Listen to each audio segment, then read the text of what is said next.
Welcome to Cozy Noah Vibes, where we listen, relax, and drift into slumber. I'm your host, Noah. Thank you so much for joining me tonight. Today, we will be telling a special story about a little boy named Jacob who learns to make his great-grandmother's famous latke recipe. So friends, let's get ready for tonight's enchanting story. Take a few minutes to get comfortable in bed and relax.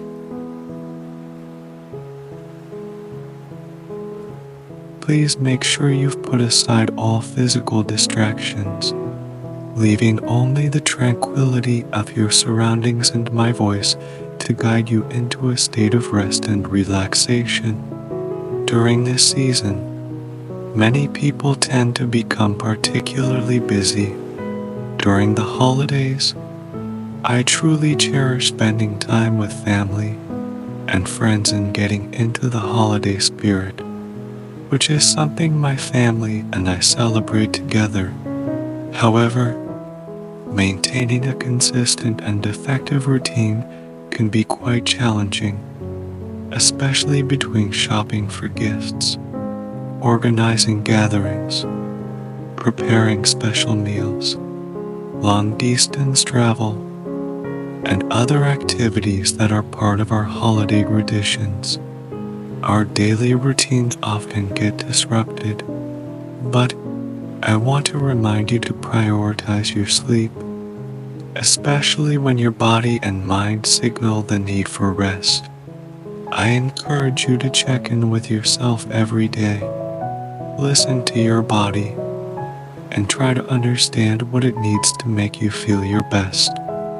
If you need more rest, don't feel embarrassed to go to bed an hour earlier than expected, even if it's outside the norm. Our Cozy Noah Vibes team will be taking some time off to relax and spend with family during the holidays, but our new stories and meditation content will still be shared with you as planned, so you can always rely on this program for comfort and rest. Now take a deep breath in. As you exhale, feel your body relax and sink into the bed. There's nothing to do now except to enjoy tonight's story and the rejuvenating rest that follows. Let's follow Jacob as he wakes up in his warm and cozy bedroom. It's a crystalline winter morning. Our story begins here.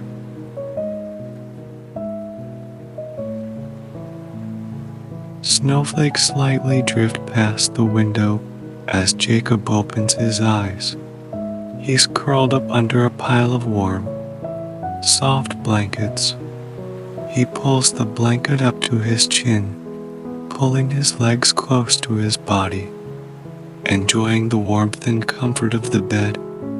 Snowflakes stick to the glass, and Jacob watches them slowly melt, gathering in the snow piled up outside the window frame. It's so warm and cozy here. He doesn't want to leave the warmth of his bed on this cold winter morning, but he remembers that today is a special day. Tonight, he and his dad are going to Aunt Sarah's house for dinner. It's a family tradition for all the aunts, uncles, and cousins to gather at least once during Hanukkah. Everyone brings different dishes to share. They'll enjoy a big dinner, light the menorah, play the dreidel game, and stay up much later than usual. This year, he and his dad are in charge of bringing the latke. It's an important task, especially since they'll be using great-grandma's famous family recipe, and Jacob has never made latke before. He can't wait to learn. Yawning, Jacob stretches his arms. Then he swings his legs out of bed, putting on a pair of new cobalt blue slippers. Aunt Sarah said he was growing like a weed. He outgrew his last pair of slippers in just a few months. These look more mature, more like Dad's. He wiggled his toes and yawned again, heading to the kitchen. Dad was at the counter finishing the last touches onto plates of French toast. Jacob smiled. This was their special breakfast, only made by Dad on birthdays, holidays, and other special days. Jacob went to the fridge, took out the orange juice and milk. He poured himself a glass of orange juice and carefully added a bit of milk to Dad's coffee cup, just the way Dad liked it. Then he took out knives and forks and a bottle of maple syrup. Sitting at the table, Jacob swung his legs expectantly. Dad clapped his hands and winked. He sprinkled a little powdered sugar over the golden squares and placed some perfectly ripe raspberries around the edges. He set one plate in front of Jacob and the other at his own seat. "Enjoy," he said warmly, and then they began to eat. The French toast was warm and buttery. The powdered sugar gathered in sweet, inviting white piles on top. Each bite was a perfect marriage of savory and sweet, with the sticky syrup and crisp edges making it even more delicious. Jacob used his last piece of toast to soak up the last of the syrup and sugar, and popped a tangy sweet raspberry into his mouth. After breakfast, Dad told him it was time to get ready for the day. They washed the dishes and put away the pots and pans together, and Jacob went back to his room to change. Before going to Aunt Sarah's, he would wear a nicer shirt, but for now, he chose something comfortable. His favorite old t-shirt and a pair of red sweatpants, the perfect outfit for cooking. Once dressed, he returned to the kitchen. Dad had already started preparing the workspace. On the table, he saw an old piece of yellowed paper. "It's a copy of Great-Grandma's recipe," Dad told him. "Your great-grandma, my grandma, was famous in the family for making the best latks," he said. "Mom made copies of many of her recipes for us when we were old enough to cook. Me, Aunt Sarah, and Uncle David. Now it's your turn to learn." Hearing this, Jacob felt proud. Dad trusted him with such a task. He knew how important it was for everyone to have lakes during Hanukkah.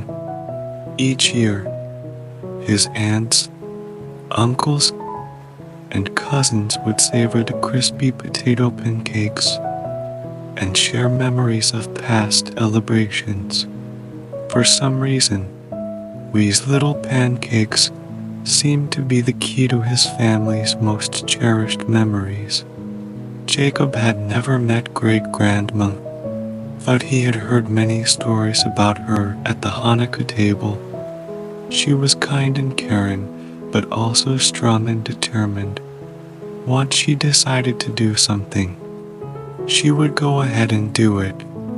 Uncle David always said, this year, Jacob decided he would be like great-grandma, learn to make the best lakes and carry on the family tradition. First, Dad told him to pick the best potatoes from the pantry. Jacob opened the pantry door and looked inside. It was too dark, so he pulled the overhead string to light the small bulb on the ceiling.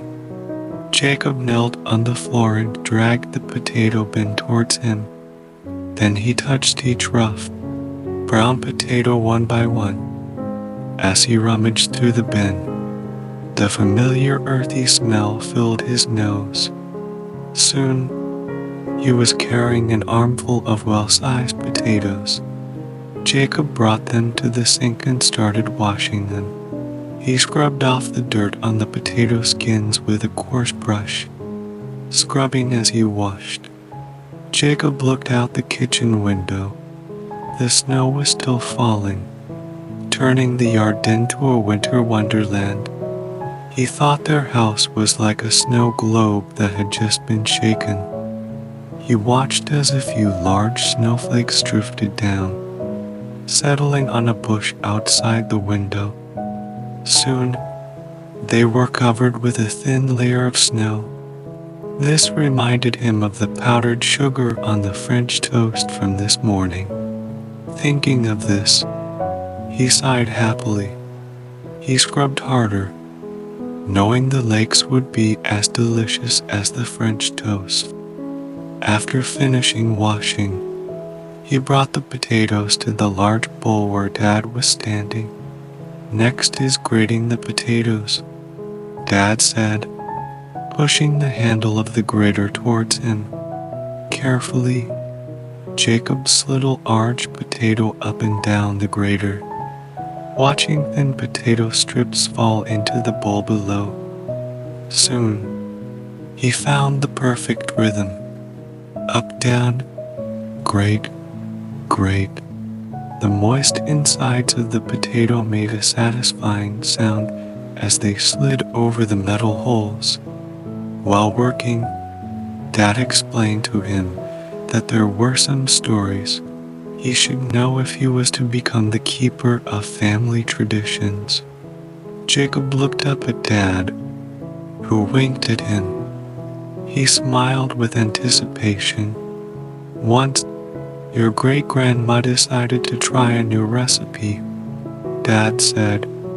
He spoke dramatically while squeezing the excess water from a handful of grated potatoes from the bowl. She tried making pumpkin lakes. She thought it would be a unique change, but it didn't work out. Didn't work out? Jacob asked. Dad chuckled. He nodded. The pumpkin lakes were wet. They cooked for a long time but never became crispy. But you know what? Dad said, putting down the squeezed potato strips and picking up another potato. Everyone ate those pumpkin lakes because they knew she had tried her best, and she made everyone feel special because she tried a new recipe for them. Jacob nodded seriously, continuing to grate the potatoes. He knew that even if his lakes weren't perfect, his family would love them because he had tried. Once the potatoes were grated, Dad added eggs and a bit of flour to the mixture. Then, he let Jacob mix everything together. Jacob enjoyed the feel of mixing the ingredients. The potato strips, eggs, and flour turning into a uniform batter. At this point, Dad placed a large skillet on the stove and heated some oil. When the oil was hot, Dad scooped the potato mixture into small mounds and dropped them into the hot oil, making a slight sizzle. Jacob watched as Dad pressed the little potato mounds into thin pancakes. He said, "This is the key to lakes, to make sure they get crispy in the pan." Jacob carefully observed every step Dad took. Soon, the kitchen was filled with the delicious smell of potato pancakes. Dad flipped a latke, revealing a perfect golden surface. Seeing this, Jacob felt excited. They made several batches of lakes, each better than the last. In this moment, you're safe, serene, and anything can wait until tomorrow. All the lakes were cooked, and they let them drain on paper towels. Now it was time to taste. Jacob took a bite, and it tasted just right. crispy on the outside and tender on the inside. Each bite was a perfect balance. Dad smiled at him, and Jacob knew he had done it. That night, at Aunt Sarah's house, the Lakes were loved by the whole family. Everyone praised Jacob and Dad's effort. Under the light of the Hanukkah candles, Jacob felt the warmth of family and tradition. He knew he would continue to learn and make these lakes, passing great-grandma's tradition to the next generation. I hope tonight's story brought you warmth and relaxation. Remember to prioritize your sleep, especially during busy seasons. Now take a deep breath. Let your body completely relax. May you have a wonderful night. Good night.